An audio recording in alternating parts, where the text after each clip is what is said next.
बच्चों, मैंने आपको समास के बारे में बताया। समास की परिभाषा, विग्रह, सामासिक पद, ये सब पहले वाले वीडियो में भी बताया, क्लास में भी समझाया था। आज मैं तुम लोगों को समास के भेद और उनके उदाहरण के बारे में बताऊंगी। तो समास के 6 भेद होते हैं।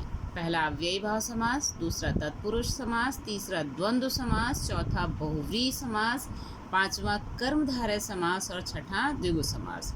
तो आज मैं तुम्हें सिर्फ 3 के एग्जाम्पल दूंगी परिभाषा के साथ, ताकि अच्छे से समझें आप।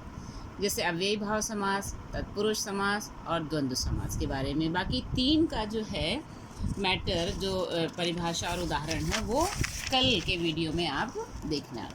ठीक, देखो बेटा, अव्ययी भाव समास कहते किसे हैं? अव्ययी भाव समास का पहला पद प्रधान होता है। जिस समस्त पद का पहला पद अव्यय हो तथा वही प्रधान हो, उसे अव्ययी भाव समास कहते हैं। इस समास से बने शब्द भी अव्यय के रूप में प्रयोग होते हैं। जैसे देखो, मैंने यहाँ लिखा है यथाशक्ति, शक्ति के अनुसार, आजीवन, जीवन भर, प्रतिमाह, प्रत्येक माह, यथाशीघ्र, जितना शीघ्र हो, हाथों हाथ, हाथ ही हाथ में। ये तो मैंने 5 एग्जाम्पल आपको दिए हैं ताकि आप अच्छे से समझें। इस तरह से बहुत सारे शब्द जो हैं बनते हैं। आमरण, मृत्यु तक, आ समुद्र, समुद्र तक, प्रतिदिन, हर दिन, प्रत्येक दिन। ठीक है। यथाविधि, विधि के अनुसार, यथाक्रम, क्रम के अनुसार, भरपेट, पेट भर, यथा उचित, जो उचित हो, यथामति, मति के अनुसार, रातों रात, रात ही रात में, घड़ी घड़ी मीन्स हर घड़ी। ठीक है ना। ऐसे ही अब जो दूसरा समास है वो है तत्पुरुष समास।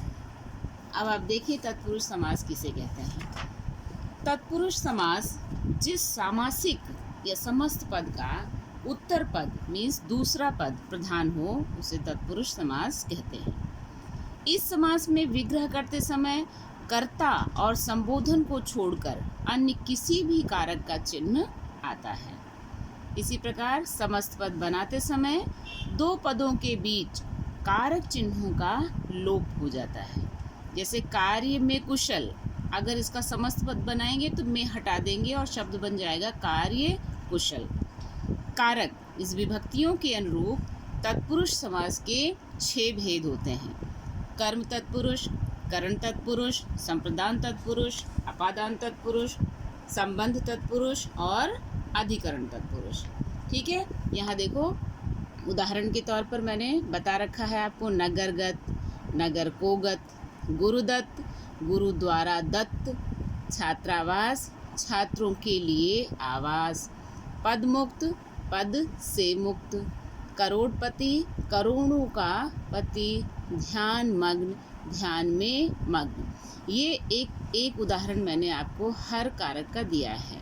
इस तरह से बहुत सारे शब्द बन जाते हैं। वन को गमन, वनगमन, सबको प्रिय, सर्वप्रिय, यश को प्राप्त, यश प्राप्त। ठीक है। तुलसी द्वारा कृत, तुलसीकृत, देश के लिए भक्ति, देशभक्ति, हवन के लिए सामग्री, हवन सामग्री, ऋण से मुक्त, ऋण मुक्त, गुण से हीन, गुणहीन, गृह का स्वामी, गृह स्वामी, लाखों का पति, लखपति, शिव का आलय, शिवालय। ठीक, ऐसे ही अधिकरण का भी है। रण में वीर, रणवीर, सिर में दर्द, सिर दर्द, गृह में प्रवेश, गृह प्रवेश, लोक में प्रिय, लोकप्रिय। ठीक। तीसरा है द्वंद्व समास। ठीक, द्वंद्व समास किसे कहते हैं? बच्चों, मैंने बताया था तुम्हें कि दोनों पद की प्रधानता होती है। यहाँ कोई एक नहीं बल्कि दोनों पद प्रधान होते हैं तथा समस्त पद बनाते समय पदों के बीच में आने वाले और अथवा जैसे योजकों का लोप हो, वहाँ द्वंद्व समास होता है। यहाँ देखो एग्जाम्पल में, माता पिता के बीच में योजक चिन्ह है ना, डैश लगा है, हाइफन, माता पिता। अब यहाँ जब हमने इसका विग्रह किया तो और लगा दिया, माता और पिता। चाय पानी, चाय और पानी, कप प्लेट, कप और प्लेट, गुरु शिष्य, गुरु और शिष्य, दाल चावल, दाल और चावल। ठीक। लव कुश, लव और कुश, अमीर गरीब, अमीर और गरीब, पाप पुण्य, पाप और पुण्य। ये 3 समास परिभाषा तथा उदाहरणों के द्वारा मैंने स्पष्ट किया है।